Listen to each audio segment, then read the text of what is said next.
देखा उससे एक बात समझ में आई कि एक कहावत जो है कि बच्चे के जो दिमाग में होता है वो सबसे ज्यादा क्रिएटिव दिमाग बच्चों का होता है।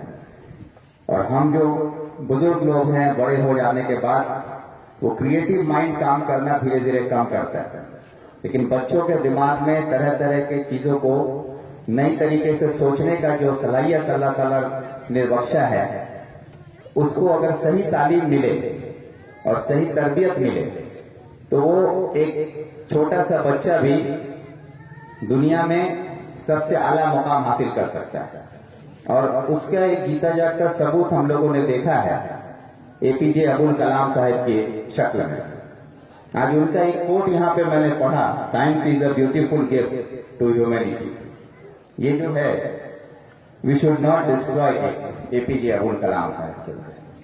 आज साइंस एग्जीबिशन हो रहा है, उनका ये कोट यहाँ पर है, तो अब्दुल कलाम साहब की कुछ बातों को मैं याद दिलाना चाहता हूँ कि अब्दुल कलाम साहब इसी तरह एक छोटे से गांव में एक मछुआरे के परिवार में पैदा हुए और उन्होंने बड़ी मेहनत और मशक्कत के साथ, उनके घर की माली हालत अच्छी नहीं थी, उनको छोटी सी उम्र में काम करना पड़ता था अपने परिवार की मदद करने के लिए, रोजगार के लिए। वो अखबार बेचा करते थे, अपने वालिद साहब के साथ काम किया करते थे ताकि उनका परिवार में जो जरूरत है उसको पूरी कर सके। और उसके साथ साथ उन्होंने तालीम के साथ अपना रिश्ता नहीं छोड़ा। और आज वही एपीजे अब्दुल कलाम साहब एक छोटे से गांव से होकर हिंदुस्तान के सबसे ऊंची कुर्सी, जो संविधान का सबसे ऊंचा कुर्सी है, देश के राष्ट्रपति तक की कुर्सी तक को हासिल की।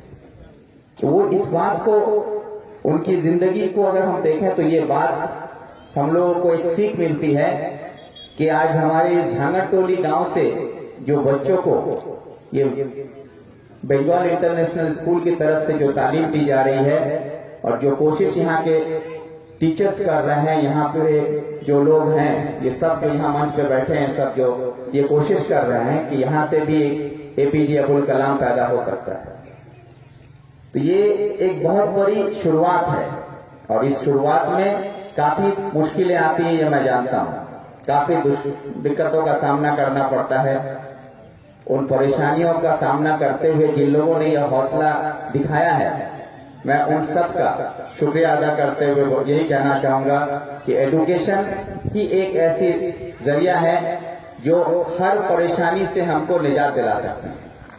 चाहे वो आपकी बेरोजगारी हो, चाहे वो आपकी गरीबी हो, आपकी सियासी परेशानी हो, समाज की परेशानी हो, हर तरह की दुश्वारियों से लड़ने के लिए आपको ताकत सिर्फ तालीम दे सकती है। और तालीम ही एक ऐसी चीज है जो हम सियासतदान लोगों को यहाँ पे चीफ गेस्ट बना के बुलाया गया है लेकिन ये चीफ गेस्ट के तौर पर मुझे बुलाया गया, चाहे मैं एमएलए रहूं ना रहूं या कल एमपी रहूं, कुछ भी रहूं, सियासत में लोग आएंगे जाएंगे, ये चलता रहेगा ये सिलसिला। लेकिन एक एमएलए एमपी आपको क्या दे सकता है? आपको ईंट पत्थरों का मकान बना के दे सकता है, सड़कें बना के दे सकता है, इससे ज्यादा और कुछ नहीं। नाली बना के दे सकते, यही दे सकते हैं। लेकिन चाहे वो मकान बनाए या चाहे सड़कें बनाए, फिर से आपको मरम्मत करने की जरूरत पड़ेगी, रास्ता बनेगा, वो टूटेगा, फिर बनेगा। लेकिन जो हमारे उस्ताद लोग हैं, ये हमारे जिंदगी में जो तालीम देते हैं, और ये जो तालीम देते हैं, इसको मरम्मत की जरूरत नहीं पड़ती है। जितने दिन हमारी जिंदगी रहेगी, हर दिन हमारी तालीम बढ़ती रहती है और उसके जरिए हम काम आगे करते रहते हैं। तो सबसे बड़ा जो कारीगर है वो उस्ताद है। और एपीजे अब्दुल कलाम साहब ने कहा था कि समाज को बदलना हो तो पूरे समाज को बदलने की जिम्मेदारी सिर्फ 3 लोगों के ऊपर है। अगर 3 लोग जिम्मेदार हो जाए तो पूरा समाज, पूरा देश बदल सकता है। पहला बाप, माँ और उस्ताद। बच्चा घर से ही तरबियत लेना शुरू करता है अपने माँ बाप से, और समाज में तालीम उस्ताद से तक।